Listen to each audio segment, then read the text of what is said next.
Hello everyone, Blessing here, also known as Lady B. Racism. Racism as we know it is prominent all over Europe, and it's part of the culture. It's a tradition that has been passed on from one generation to another, and it's got a horrible history attached to it.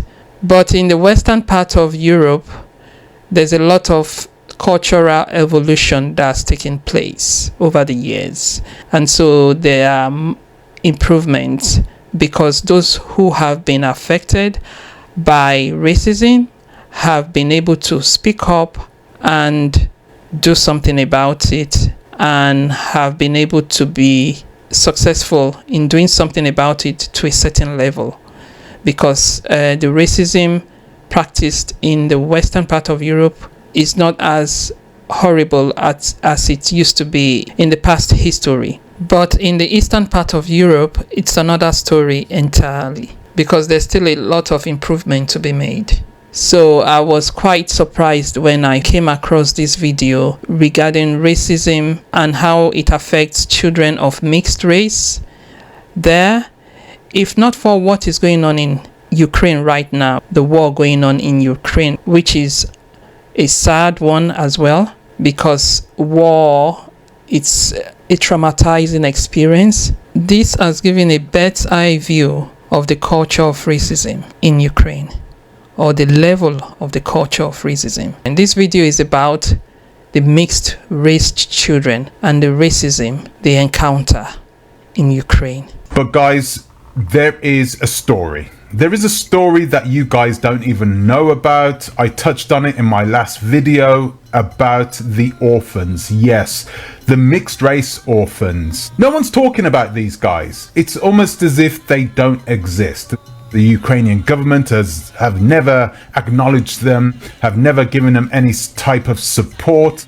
And also the Russians, of course, are not going to recognize these guys. They're even struggling to get any form of recognition from the people who fathered them. Most of them are fathers. Most of those fathers are of West African origin, okay? The vast majority of which are either Ghanaian or Nigerian.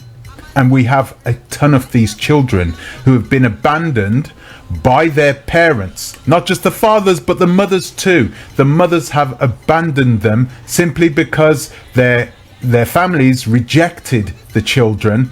And in order for them to live a normal life and get themselves a normal man in the Ukraine, there would be no way that they could live a normal life if they had a half black, half white child that they had birthed, that everybody knows about. Even those men are going to reject them. So what do these women do? The vast majority of these women dump these children into these foster homes. Yes, they dump them into these foster homes, and these foster homes are privately run, okay, and they are funded with private money from abroad, okay? Simple charity, okay? If it wasn't for these charities, I don't even know what these kids would do. But for some reason, they have been there and they've been thriving in the Ukraine. Most of them have gotten academic scholarships abroad in Italy and in the United Kingdom, and some of them even in Canada. Well, guys, I know about these guys because I sponsored one of them many years ago. It was over 10 years ago that I had heard about these mixed race children. I knew that there were only a handful of orphanages that would accept mixed race babies. You heard me right, guys. There are only a handful of orphanages that will accept mixed race babies in the Ukraine. This is part of the reason why I said, guys, it's not our fight. It doesn't matter what happens to them, okay? It's not your fight, because socially over there, because of the society over there, the stigma that those people have towards people that look like us, whatever happens to them, happens to them. Not our problem, okay? You know, really, I don't even like saying these types of things. And the reality is this: it is a sovereign nation. Russia is encroaching on a sovereign nation. That isn't right, regardless. But I'm not going to go and use my platform to go and shout it from the rooftops.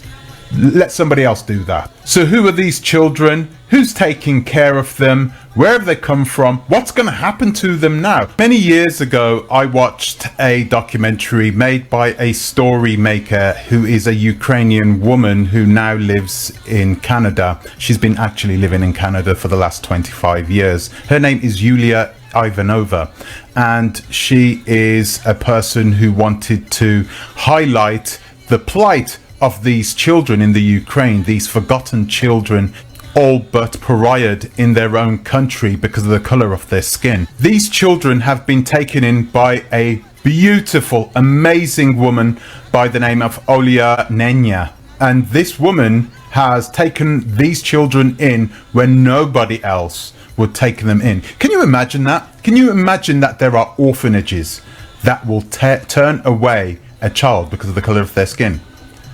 Yeah, it's all coming to light now, isn't it, guys? This is the reason why I hate to say this, but this is the reason why you should really think twice about whether you should care or not about what is happening there. It really is frustrating for me because I don't like war. I'm a pacifist. I don't want war. I don't want people to fight, and I don't want people to get into trouble. I don't like violence. I want there to be peace amongst these people. But once again, not my fight, not my problem. I'm not going to be getting myself involved. The only way I'll get myself involved is because of some of those people in the country, the people who are good people, because there are a lot of good people in that country, and a lot of those people, like Olia Nenya, these people have done everything in their power to change the face of Ukraine, because it is an ugly face. They have an ugly past, and it doesn't seem to have changed them. The Ukraine fought with the Soviet Union against Nazism, and it seems as though a lot of people, especially a lot of disenfranchised white men in the Ukraine, have had to grasp onto something because they don't have anything, and the one thing that they can grasp onto is their links with their past. Девушки-патриоты. And part of their past was with Nazism.